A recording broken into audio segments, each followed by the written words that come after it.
Hello दोस्तों, welcome to knowledge point. तो आज के इस वीडियो में हम देखेंगे दिल्ली सल्तनत के प्रमुख वंश एवं उनका कार्यकाल। तो देखिए, दिल्ली सल्तनत में सबसे पहले हम देखेंगे गुलाम वंश। देखिए, इस वीडियो में गुलाम वंश के बारे में कुछ महत्वपूर्ण क्वेश्चन हम बताए हैं, तो आप लोग इस वीडियो को पूरा देखिएगा, ठीक है। तो ये देखते हैं। देखिए, गुलाम वंश का जो शासनकाल था 1206 से लेकर के 1290 ईस्वी तक। और दिल्ली सल्तनत में कुल 5 वंश थे। पहला था गुलाम वंश, खिलजी वंश, तुगलक वंश, सैयद वंश, लोदी वंश। तो आज के इस वीडियो में हम लोग देखेंगे गुलाम वंश। तो आइए इसकी शुरुआत करते हैं गुलाम वंश की। देखिए, गुलाम वंश का संस्थापक कौन था? तो इसका आंसर हो जाएगा, गुलाम वंश का संस्थापक थे कुतुबुद्दीन ऐबक।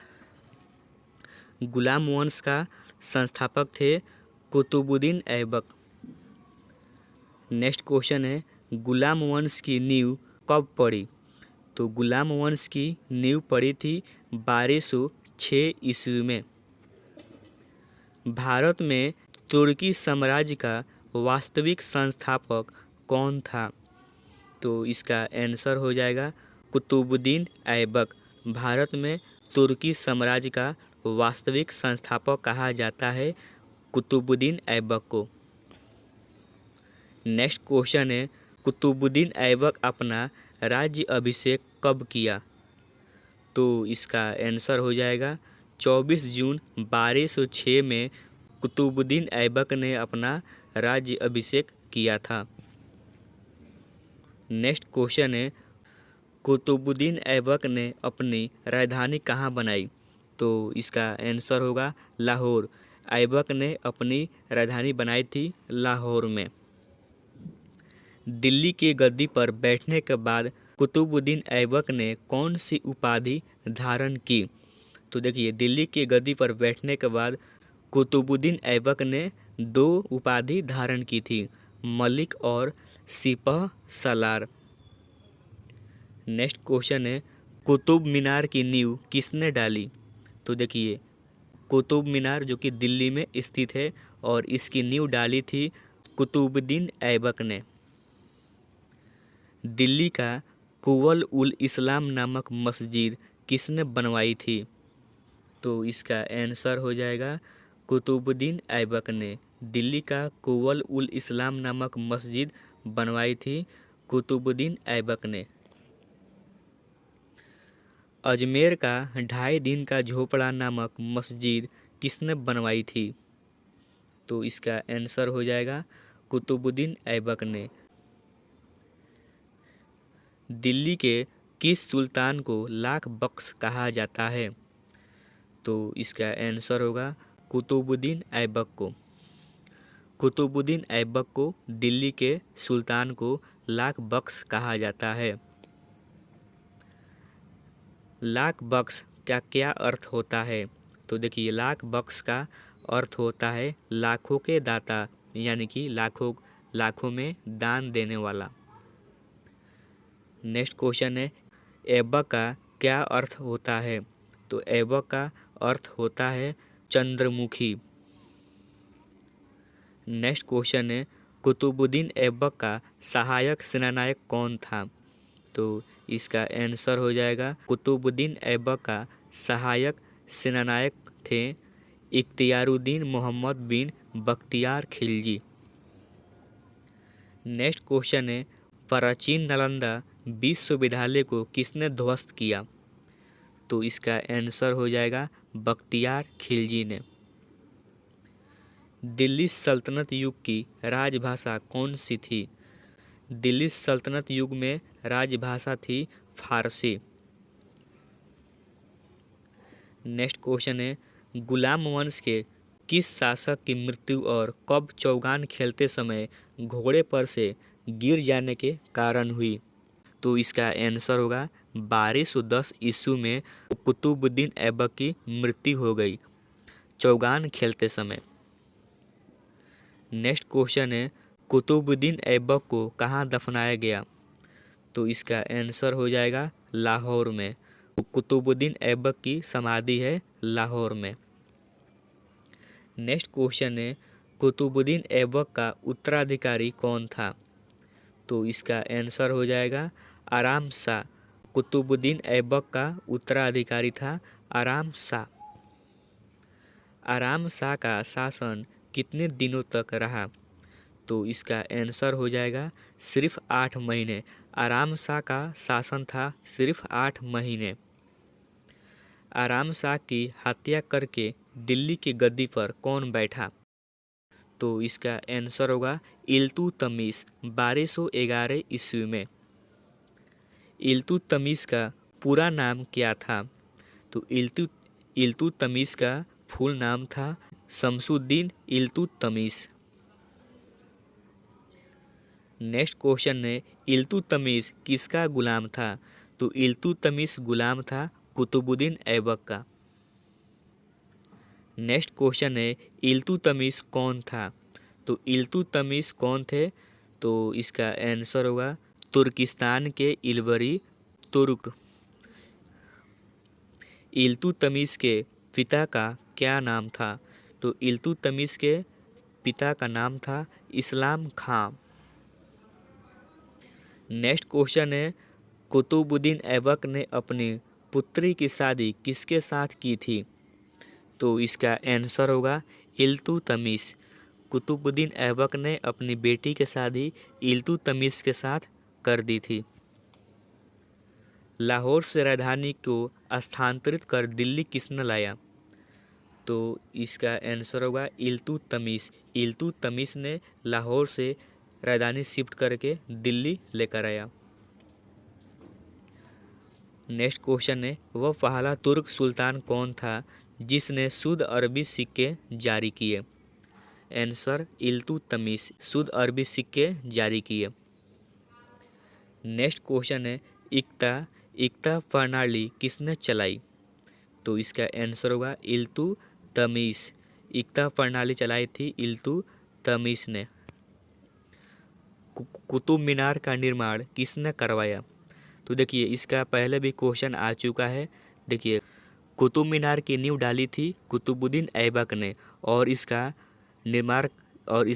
निर्माण करवाया था इल्तुतमिश ने। तो यहाँ पे आप लोगों को कन्फ्यूजन नहीं होना चाहिए। नेक्स्ट क्वेश्चन है, मध्य एशिया के मंगोलों के नेता का क्या नाम था? आंसर होगा चंगेज खां। मध्य एशिया के मंगोलों के नेता का नाम था चंगेज खां। चंगेज खां ने किसके शासनकाल में भारत पर आक्रमण किया था? आंसर होगा इल्तुतमिश ने 1221 ईस्वी में। मंगोलों के आक्रमण से भारत को किसने सुरक्षित रखा? तो मंगोलों के आक्रमण से भारत को सुरक्षित रखा था इल्तुतमिश ने। इल्तुतमिश ने मंगोलों के आक्रमण से भारत को सुरक्षित रखा था। 40 गुलाम सरदारों का संगठन किसने किया? इसका आंसर हो जाएगा इल्तुतमिश ने 40 गुलाम सरदारों का संगठन किया था। गुलाम के इस संगठन को किस नाम से पुकारा गया? आंसर होगा तुर्कान ए चिहलगानी। तुर्कान ए चिहलगानी। इल्तुतमिश की मृत्यु कब हुई थी? तो इसका आंसर होगा अप्रैल 1236 ईस्वी को इल्तुतमिश की मृत्यु हो गई थी। इल्तुतमिश के बाद दिल्ली के सिंहासन पर कौन आसीन हुआ? यानी कि दिल्ली के आसन पर कौन बैठा? तो इसका आंसर होगा रुकनुद्दीन फिरोज शाह। नेक्स्ट क्वेश्चन है, पहली मुस्लिम महिला कौन थी जिसने शासन की बागडोर संभाली? आंसर होगा रजिया बेगम। नेक्स्ट क्वेश्चन है, रजिया को बंदी बनाकर दिल्ली के गद्दी पर किसे बैठा दिया गया? तो रजिया को बंदी बनाकर दिल्ली के गद्दी पर बैठाया गया मुइजुद्दीन बहराम शाह को। नेक्स्ट क्वेश्चन है, रजिया की शादी किसके साथ की गई? तो रजिया की शादी की गई थी अल्तुनिया के साथ। रजिया की हत्या कब और कहाँ कर दी गई? रजिया की हत्या हो गई थी 13 अक्टूबर 1240 को हिंदू डाकुओं के द्वारा कैथल के पास रजिया की हत्या हो गई थी। बहराम शाह को बंदी बनाकर उनकी हत्या कब कर दी गई? तो बहराम शाह को बंदी बनाकर उनकी हत्या कर दी गई थी अलाउद्दीन मसूद शाह ने 1242 ईस्वी में। अलाउद्दीन मसूद शाह के स्थान पर दिल्ली के गद्दी पर किसे बैठाया गया? आंसर होगा नासिरुद्दीन महमूद शाह। नासिरुद्दीन महमूद शाह। नेक्स्ट क्वेश्चन है, नासिरुद्दीन महमूद शाह दिल्ली के गद्दी पर कब बैठा? तो इसका आंसर होगा 10 जून 1246 ईस्वी को। नेक्स्ट क्वेश्चन है, गुलाम वंश का वह कौन सा शासक जो टोपी सीकर जीवन निर्वाह करता था? आंसर होगा नासिरुद्दीन महमूद। ये सभी मोस्ट इम्पोर्टेंट क्वेश्चन है। बलबन ने अपनी पुत्री की शादी किसके साथ किया? आंसर होगा नासिरुद्दीन महमूद के साथ। बलबन किसका मंत्री था? तो बलबन मंत्री था किसका? नासिरुद्दीन महमूद का। बलबन किसका गुलाम था? तो बलबन गुलाम था इल्तुतमिश का। बलबन का वास्तविक नाम क्या था? बलबन का वास्तविक नाम था बहाउद्दीन। नेक्स्ट क्वेश्चन है, चेहलगान यानी कि 40 तुर्को गुलामों के दल का विनाश किसने किया? तो इसका आंसर होगा बलबन ने। बलबन ने 40 तुर्को गुलामों के दल को विनाश कर दिया था। नेक्स्ट क्वेश्चन है, गुलाम वंश का वह कौन सा शासक था जिसने उत्तर में मंगोलों के आक्रमण से रक्षा की? तो इसका आंसर होगा बलबन। नेक्स्ट क्वेश्चन है, बलबन किस नाम से और कब दिल्ली के गद्दी पर बैठा? आंसर होगा 1266 ईस्वी में गयासुद्दीन बलबन के नाम से। गुलाम वंश का सबसे महान शासक कौन था? तो गुलाम वंश का सबसे महान शासक था बलबन।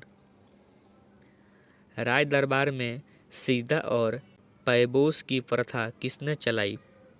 तो इसका आंसर होगा बलबन ने। बलबन का दरबारी कवि कौन था? तो बलबन का दरबारी कवि था फारसी कवि अमीर खुसरो और अमीर हसन।